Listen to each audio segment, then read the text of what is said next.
everyone. This is Draco Evolve, Crystal Palace versus Manchester United. This is my match preview in the Premier League. And as always, I'm going to start off with the table because that's probably the most important thing at the moment, this aside of the result.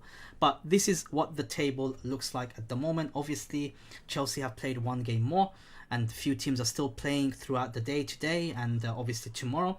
But on current standings, United still in the top, in the shout for the top four. Also, the form table shows that we are the best informed team in the Premier League. And we are currently on levels with Leicester City, which is on 59 points. A win for us will definitely take us above Leicester City if they fail to win. It's as simple as that. The equation is so simple. Win our next 3 games, we will get Champions League football. Yes, we had a bit of a blip on the Southampton result the last time around, but I think we're going to go past the blip and take it from there. In terms of what the head-to-head stats are looking like, I'll just show you some of the stats. So, in terms of head-to-head, Crystal Palace victory in the reverse fixture ended their 22-match winless top-flight run against us. United are unbeaten in all 10 Premier League trips to Selhurst Park.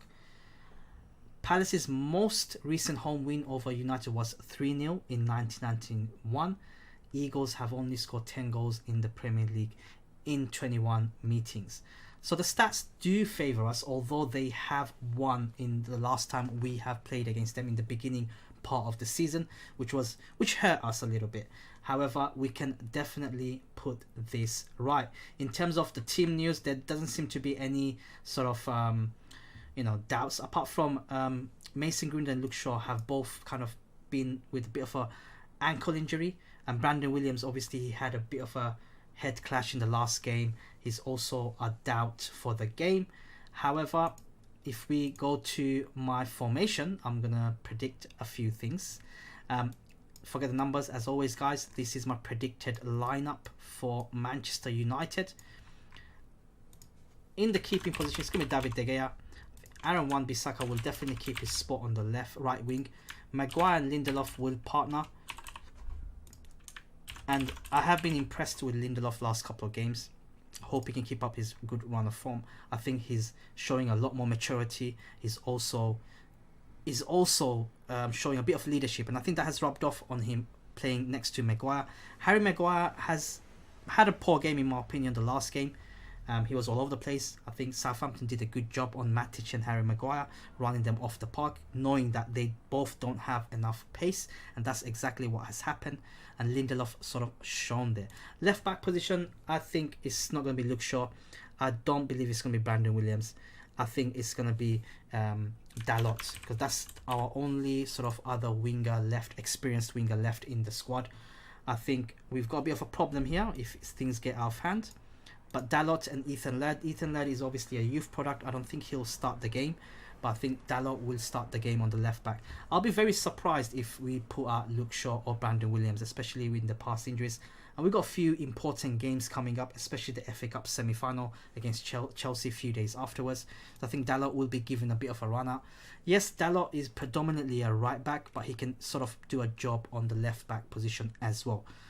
Midfield speaks for itself. I'm going to sneeze very soon. My apologies, guys. Excuse me. Matic, Pogba, and Bruno Fernandes. Obviously. I think it's going to be like this. 4-2-3-1 with an option to go 4-3-3 at the same time. But I think with Crystal Palace, the way that they are performing, I think they're going to park the bus and do exactly that. Hence why we're going to play a 4-2-3-1 formation. On the left side, it's going to be Rashford. And yes, we heard injuries about Greenwood, but I think he's still going to play, albeit probably a big part game. He'll definitely play. And Anthony Martial. That's my predicted lineup, guys. Let me know your thoughts in the comments below. Do you disagree with that? Do you think we're going to be playing Luke Shaw instead of Dalot? Or do you feel that Mason Greenwood will not start? Instead, Dan James will start? Let me know in the comments below. This is my predicted lineup. I think we're going to win 2-0. That's my predicted scoreline. Because I do feel that we need a bit of a bounce back. Look, in the Premier League, we need a bit of a bounce back in the Premier League. And we need to keep in keeping in touch at the very least on the top four. We are certainly, the top four at the moment is certainly in our hands. Leicester's got tough fixtures coming up, same with Chelsea. And our toughest fixture, with all due respect to the other two teams, is Leicester, which is the last game of the season. If we can get maximum points in the next two games, going into the Leicester game at the end, I think we're going to be in a very good shout in getting the Champions League spot, especially with a bit of a farce, very annoying decision that Man City got away. It means that top four needs to be fought, not the top five for the Champions League spot. However, we need to look the other way a little bit. Wolves are right behind us. I mean, if we drop points, there is Wolves always sneaking up potentially behind us, and they have been chasing that position for a very long time. But I do believe that we will be getting the win, and I think it's going to be around 2-0. I hope it's more, but because the goal difference right here is +3 to Leicester. That's the only reason they are kind of ahead of us. And with Leicester getting tough games, if we can really push our goal tallies up a lot more, then even towards the end, even if Leicester end up beating us or drawing, we will be ahead of them in terms of the goal for and against.